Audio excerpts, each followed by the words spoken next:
মিজানুর রহমান আজহারীর সাথে দেশতে বাইর হইছে, দেশতে বাইর করা হইছে। কি কি আনছে ফার্সে দেশ ফিরে আনতো? আল্লাহ মামুনুল হক সাহেব জেলে আছে, কি ফার্সে যে মামুনুল হক সাহেবের জেলের তালা ভাঙ্গে আনতো? যদি বাংলাদেশের সব মুসলমান যদি একসাথে হয়ে যাইতো, 1 কোটি মুসলমান, বাংলাদেশে 18 কোটি মানুষ মনে করেন, তার ভিতরে কি 15 কোটি মানুষ মুসলমান না? 95% মুসলমান। কিন্তু এত লাগবে না, 1 লক্ষ মানুষ যদি কইতো যে জেলের তালা ভাঙবো, আজকে শহীদ হইছি, মামুনুল হক সাহেব জেল থেকে বের করবো, কি কোনো ব্যাপার ছিল?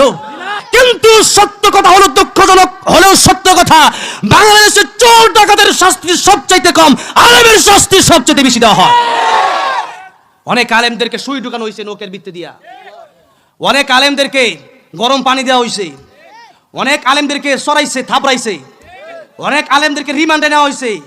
এই যে মাহফিলে মানুষ হয়, কোরআনের সমাবেশে মানুষ হয়, বাইতুল মুকাররমে মানুষ হয়, আমরা কি আপনাদেরকে টাকা দিয়ে এখানে আনছি? মানুষ আসছে আল্লাহর কোরআনের জন্য, ঠিক কিনা বলেন?